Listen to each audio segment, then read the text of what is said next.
Hey guys, MGM here at the PDF because I don't have a copy of this quite yet, but for Independent Tabletop RPG Month, let me show you Fist, Freelance Infantry Strike Team. Check out Claymore Role-Playing Games on itch.io.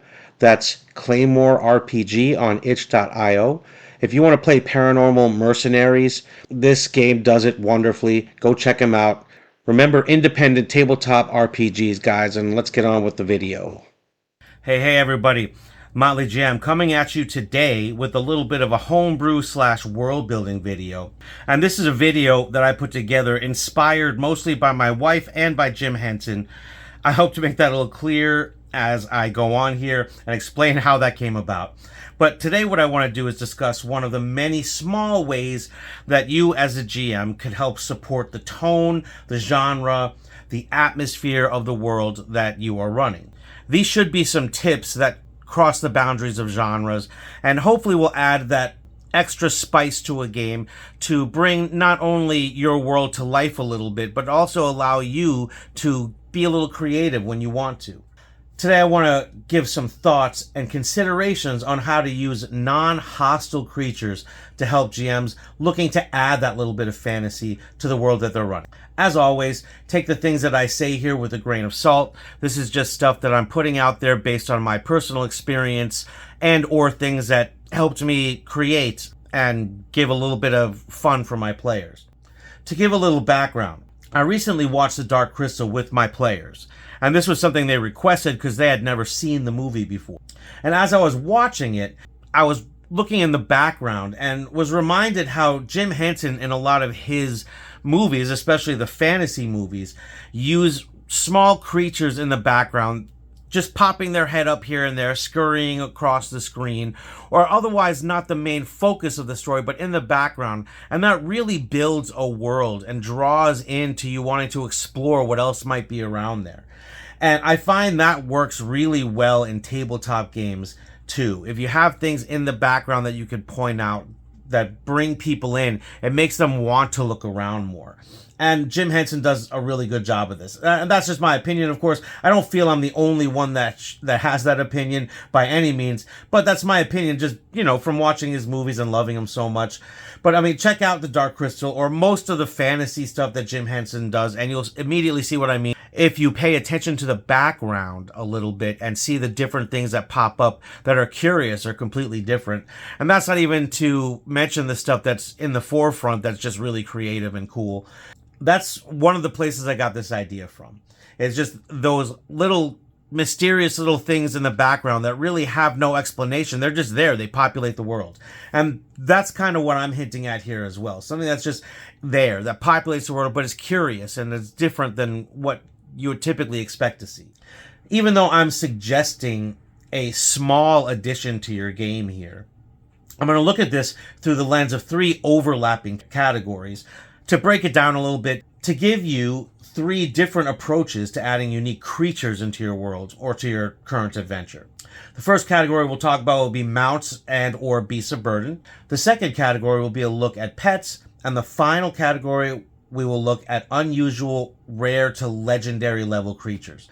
Once more, to be clear, these are not monsters to be fought. These are meant to be non-hostile creatures that populate the background. All right, starting off with mounts and beasts of burden, I typically treat these two terms interchangeably. So to clarify what I'm really talking about here, I'm talking about a type of creature that's typically large enough for a person or a player character, in this case, to ride, or larger than that. They may also be used in other ways, such as pulling carts or plows, can be trained for war, etc., etc. We're not thinking about real world normality here, and that's kind of the point. We want something a little bit different. But from here on out, I'll use mount as the term that means both in this case. One of the things I would like to suggest is instead of just defaulting to horses or ox or mules or other commonly used animals, consider choosing unique creatures to fill the roles that these animals typically do. Think of the world that you're in and how unique creatures might fit into it. And try adding it into an adventure that you have, maybe even your next upcoming one. For instance, using a unique mount for the place you're at or for the players to use is a small element of the fantastic that draws players into the world that they're playing, and is a detail that can literally stay with the party if they end up using a mount. This also gives you as a GM a chance to flex a little bit of that creativity that you have and to give your world its own personality.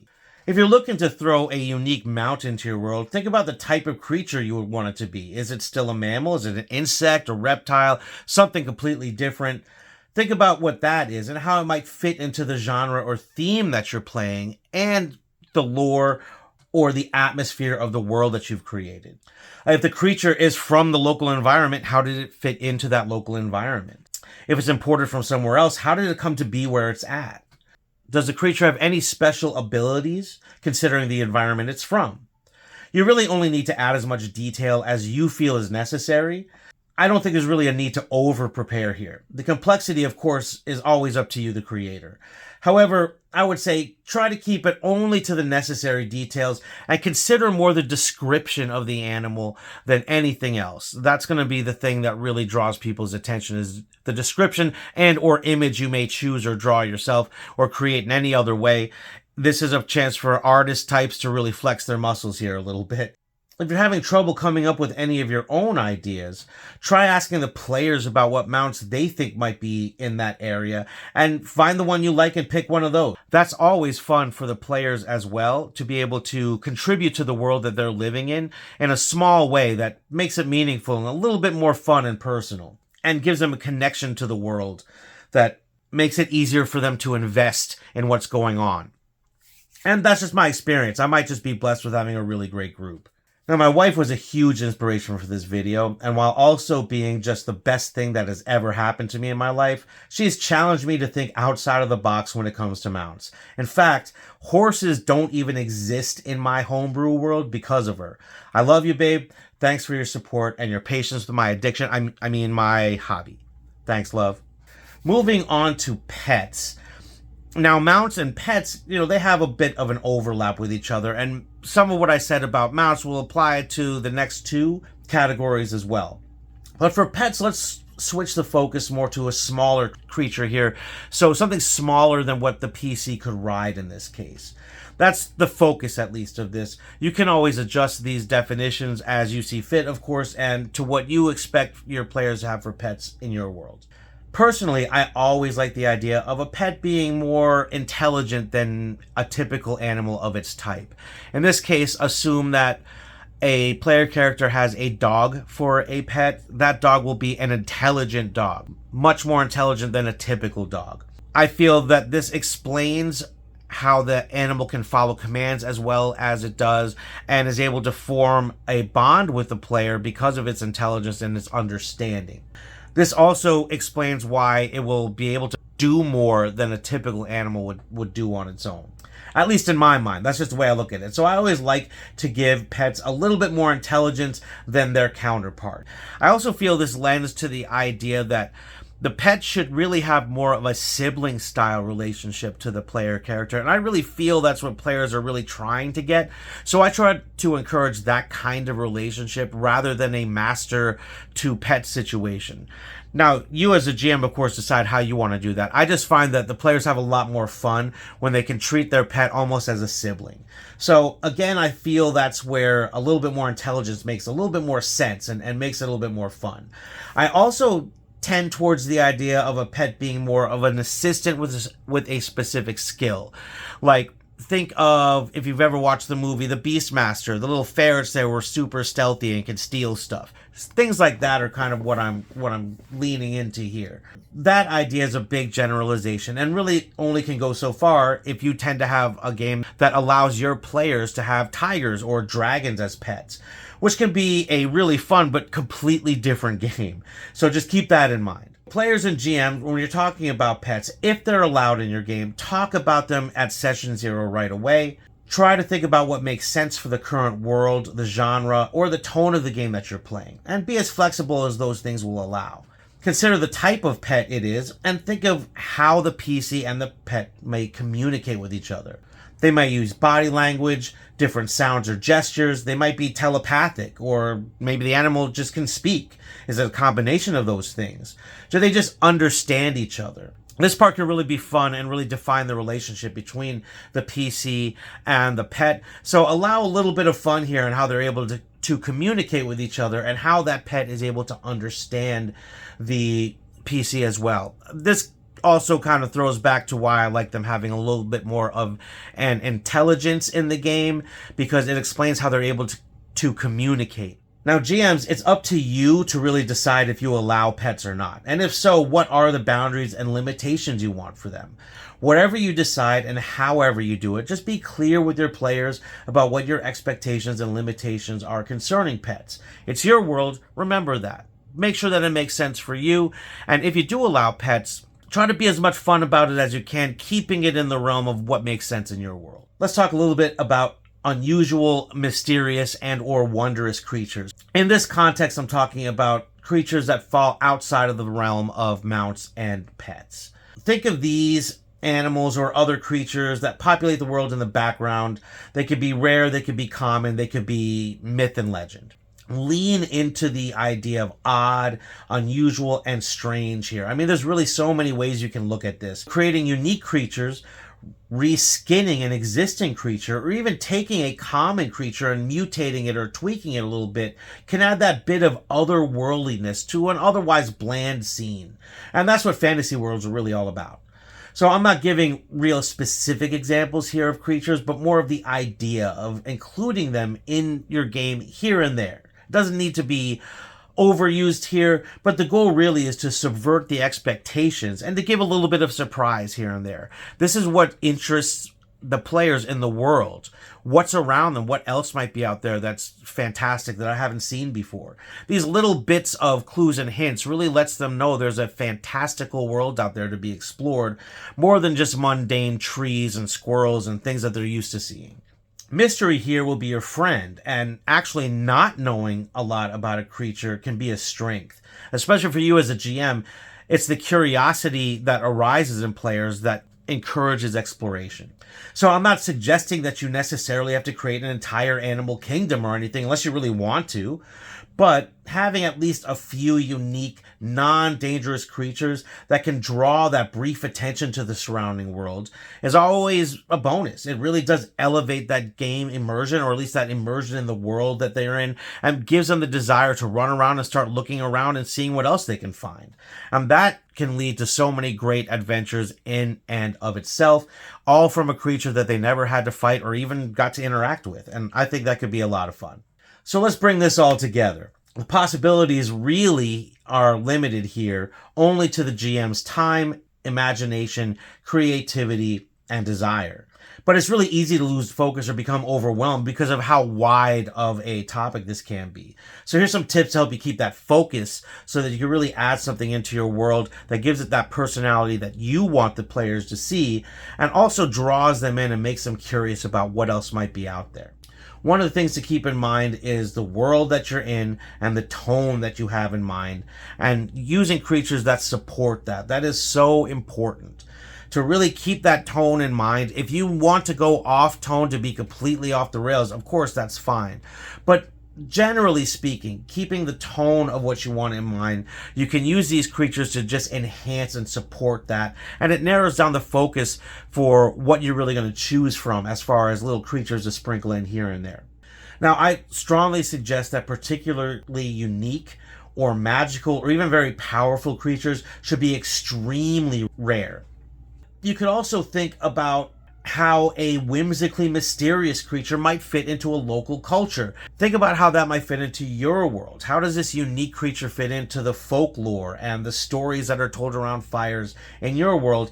I'm not talking about scary stories here or warriors of violence, but more like interesting, whimsical. Think more mysterious in this case, something to be curious about. Once the PCs have heard about this, consider letting them catch a glimpse of that mysterious creature, but just not able to get close to it. But they definitely see it.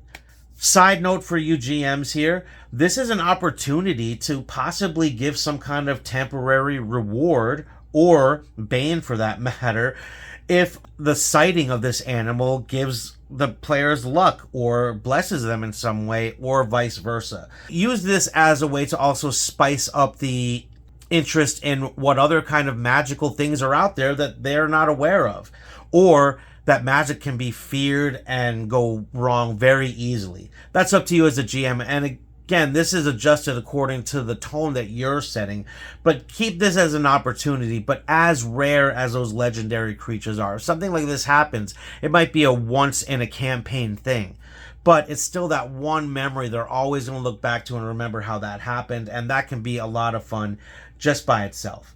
Look at this as an opportunity, as an instance that grants the party a blessing or a bane. Think about placing those unique creatures, whether they're rare or common, in otherwise normal situations. As I was kind of just nodding to, it's a little bit of surprise in that monotony, a little bit of something that takes into account that subversion of expectations, just now and again reminds them that they're in a different world, not one that's just a mirror of our own. I think just those little tiny additions here and there really support that in the back of people's minds. I can't explain it, as I'm sure other people can way better than me, but I definitely have noticed that players seem to really get to want to explore more when you add in those little curiosities that they otherwise wouldn't have seen if you didn't describe it as the GM. That's really what I'm advocating for here. GMs, get your creatures in there, get really solid descriptions, but leave it mysterious. And let it only happen once in a while. If they expect it to happen every time, it won't be as fun. Sprinkle it in only here and there when it comes to anything super fantastical. Don't be afraid to liberally sprinkle in just common creatures that look very different than what we're used to. Now, talking about inspiration, it's plentiful out there, and I really just will tell you what most people are going to do anyway. You know, look to your fantasy movies, your sci-fi movies, or books, or other types of media that include this. Look at artwork of different types of creatures. If you're doing online searches, of course, beware of AI. It's like ruining everything. But, you know, try to find some artwork that really inspires when it comes to creatures. Think about looking into other tabletop RPG bestiaries, and maybe even taking something out of genre and porting it into the genre you have by a little bit of reskinning. Look into real life animals, and you'd be surprised how many crazy real life creatures are out there that would give you tons of inspiration for other things. And don't forget to do what most tabletop people do, and that's look into folklore of creatures from different cultures from all over the world. There's tons and tons of inspiration out there. See what really inspires you, what stands out to you, or what you really feel fits your world.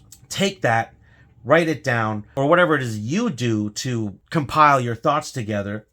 And then think of taking those different ideas and mix and matching them to come up with something new. Add a little bit of a skin to fit the world or tone you're looking for, and boom, you got yourself a nice, unique creature. You don't need a stat block here, really, unless you really want to.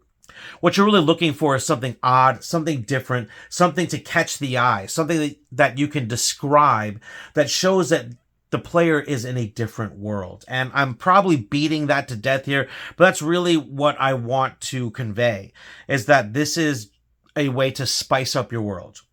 You don't have to overuse it, and I would only put it in here and there, but you as a GM need to describe these things and or have images. And these are the things that make your world yours. It makes it personal and makes it different from just anything else that's out there. If you're a GM that's running an existing world or a pre-made world, that's totally fine. Adding this in gives it your little spin and your personality on that pre-existing world. And that's what they're there for you to use as a canvas to add your own stuff and to show your creativity within those bounds. And I think it's a way that's kind of fun. If you're not the artist type, like me, I don't tend to be great at drawing and things like that. Finding images that are close to what you like is getting more difficult with AI today, and I'm maybe on a soapbox here a little bit. I'm not a big fan of the AI images. I'm a huge fan of real art by artists, so I implore you to try to seek that out as much as possible. Whatever you use to make your game easier at home is up to you, of course. I'm always going to encourage using real artists when you can. So if you have the ability to have an artist friend or somebody, give them a couple bucks, they draw you a couple pictures. Make it easy on yourself the best way you can. There's tons of places online to go get images from that aren't AI generated, or at least allows you to filter the AI generated stuff out. However you want to do it, just throw in your own creativity, because that's one of the wonderful things about tabletop games, is how creative you can be. Okay, guys, bringing this all to a close. The sheer variety of the options available for strange and interesting creatures cannot be succinctly covered in any one video. But it does show the main point that I want to make here, is that creatures that are unique and unusual, or just plain weird, can really add that little bit of something to your world that spices it up, gives it the personality and the theme and atmosphere that you want to give. It gives you as a GM a chance to flex your creativity in multiple ways, and immerses the players in the world a little bit more by giving it its own little ecology that's in the background, and just dropping hints of that here and there. The complexity of how deep you want to go with any creature is, of course, up to you, the GM, and how much time you have to dedicate to that. I would respectfully recommend here not going overboard. Unless, of course, you're writing a bestiary of your own or really want to create an entire ecosystem. If that's where your creativity lies and that's where you have the most fun in creating, by all means, go overboard. Have as much fun as you want. In general, though, I would say keep it simple, keep it small, and keep the goal of strange, alien, and or mysterious in the forefront of what you're doing. Use the rare and legendary creatures like a strong spice that you only need a dash of, because too much of it will spoil that flavor. Alright guys, I'd like to give a huge shout out to my wife, who heavily inspired this video. I love you so much, babe. Thank you for everything. I also want to thank my subscribers. I think it's really cool that people have subscribed. I really hope that I can give you some tips, or that you've already gotten a couple, that really help you as a GM and help you to have as much fun as the players are. Because GMs are players too, we just do more work. That's really all it comes down to, right? Let me know in the comments below if there's any subject you'd like me to cover in tabletop games. I'd be glad to take it into consideration and throw it onto the ever-growing list of video ideas that I have. I would love to hear your thoughts on that as well. Also, feel free to let me know what creatures have really caught your mind in stories and movies, on TV, or wherever you experience that. What really caught your mind, what really sparked your imagination or inspired you to tell a story in tabletop or in any other medium. Let me know in the comments below. I love hearing where people get their inspirations from and how that inspired them to create something different. But anyway, guys, I'm going to shut up now because I've rambled long enough, I'm sure. Thanks for sticking with me through all this. I want to encourage you GMs out there to be creative and be unique and always play for fun first. Thanks for watching, everybody.